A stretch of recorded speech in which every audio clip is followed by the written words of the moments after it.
What's up, ladies and gentlemen? It's your friend Vengeance here, and by popular request, I'm going to do a hero breakdown on Zania today. This will be the first 4-star hero that I've broken down. Um, but man, she is incredibly important. I don't know that she is the most important 4-star, but there are a lot of levels at the end of this game on campaign that she is almost a necessity for. So let's break down her skill real quick. Charge speed on Mortal Curse is slow. I find her to be pretty slow. Um, hits an enemy 5 times. Each hit steals 5 mana. So before I go any farther, let me explain that. You're going to hit 5 times and steal 5 mana, so you're going to steal 25 mana. Most everybody has 100 mana to make a special. So you have an opportunity to steal 1/4 of their mana bar. Um, the other part of her move is it steals 14% of the target's max HP up to 190 HP and ignore target's defense by 50%. Steals 10 mana and 14% of the target's max HP up to 190. Ignore target's defense 50% every turn for 2 turns.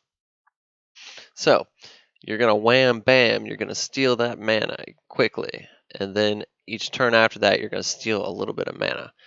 One thing that she does really well, and it's really annoying in Arena, and it's really beneficial when you're the one with her and you're running it in campaign.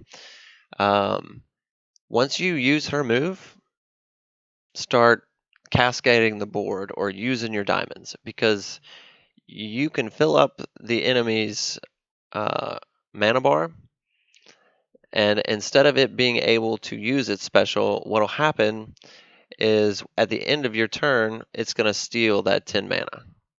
So it might have been ready to use its special, but at the end of the turn, it's not ready to use its special anymore. Same thing on that second turn. Do as much as you can on the board, get rid of as many tiles as possible, and then it's going to take 10 of her mana away.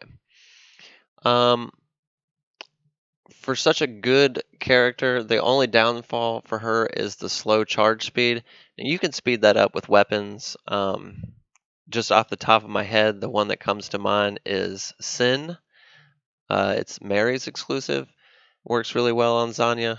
You want to be able to use her more than the slow charge speed allows you to, just to keep Titans and campaign bosses from blasting you over and over.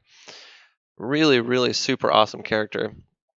One of the very few characters in the game that is what I call a control character. So you can manipulate what the enemy is really doing, what they can do, what they can't do.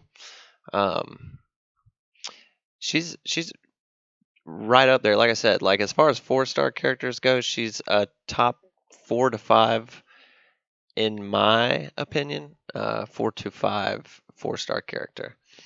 Let's check out her Awakening.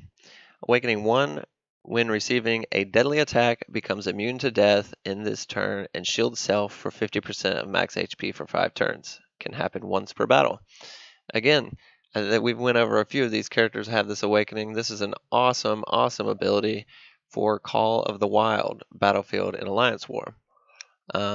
Because she's going to hit for a whopping 100% more damage if she takes deadly damage and then she puts the shield out, she's going to hit for 100% more damage. Awaken 2 increases attack, defense, and max HP by 8%. Take 20% less damage from purple elements, so the same element that she is, you already take standard 100% damage when it's the same color, so you'll actually only take 80. That's a pretty good deal. Awaken 3 decreases debuff duration by 2 turns. Decreases debuff duration by 2 turns. Awaken 4 increases attack, defense, max HP by 8%, 20% less from purple. So you have 2 of these, you're going to take 40% less damage. So the baseline for matching element to element, say water to water or red to red, is baseline 100% damage. It's not a bonus, it's not less. For her, with the awakenings, she's actually only taking 60% damage from purple elements instead of the normal 100. So that's nice. Again, I say this a lot, but synergy is very important. In those late campaign missions, those late in Titan fights where you're trying to keep from getting blasted while they have the attack buffs that are undispellable, she's a big deal. Running her with the only other character that helps you get her special going, that being Elmist. Elmist is a great choice to run with her. Another great choice to put on that team would be someone like Hightow. So you can cascade all of the green matches off the board and hopefully get more purple onto your board so you can make Zanya's special faster. And then we'll look real quick at the weapon that I was talking about. This is what I usually run on her. It's Mary's exclusive. When each turn begins, has a 33% chance to increase mana gain by 34% for 2 turns. Running at that slow speed, having a weapon like Sin on that has a 1 out of 3 chance to proc and then lasting for 2 turns, it's going to bring that charge speed up to average. So it's going to take less stones for you to match for her to use that special, and that's going to be uber important later on down the road. And when I say later on down the road, Zania is amazing through all campaign, but once you get to stage like 30, the bosses hit incredibly hard. So the idea being, as long as you can keep them from smashing you, then you got a chance to win. And Zania is a key player in all that. As far as fighting against Zania, I would say taking heroes like Jacob, who can dispel anything that the Zania that you're facing is putting on. And it's the opposite element for 250% damage to target.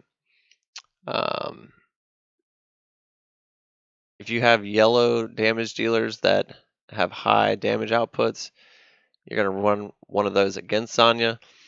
And what I mean is, if you have like a yellow healer, you're not going to want to put the yellow healer in the group that you're fighting against Zania because you need that damage. You want to get her off the board as soon as possible. She's going to do the same thing to you that she does for you in campaign and Titan fights. She's going to keep one of your heroes, and it might be a hero that's very vital to your party. She's going to keep them from using their special for up to 3 turns, and possibly more if you can't get any matches after that. So very, very important when you're fighting a team with Zania that she is one of the first heroes to go. Let's see, I don't have anything special on here, so we'll take a look at her base stats. There are whopping lots of zeros. She does have accuracy of 100%, so does everybody. Base critical damage, no critical chance. So unless you have something that puts a whole whopping mess of critical chance onto her, it's not really worth it. And to be honest, she doesn't do enough damage for crits to be worth it anyways, because the HP that you're going to get back is only going to be up to 190% or 190 HP. It's not going to be any more than that. So yeah, this is Zania. She's amazing. As far as a grade, I don't know how to. I haven't really thought about grading 4 stars yet. But here we go. I'll try to give it to you. Separate from 5 stars, the 4-star ranking on Zania, I'd have to say she's an A plus for Titans, just the control aspect that she has. In PvP arena, she's A plus. She's not going to be necessarily in a team that you're just going to want to overwhelm with damage. She's going to be in a team that you want to not become overwhelmed by, so vice versa.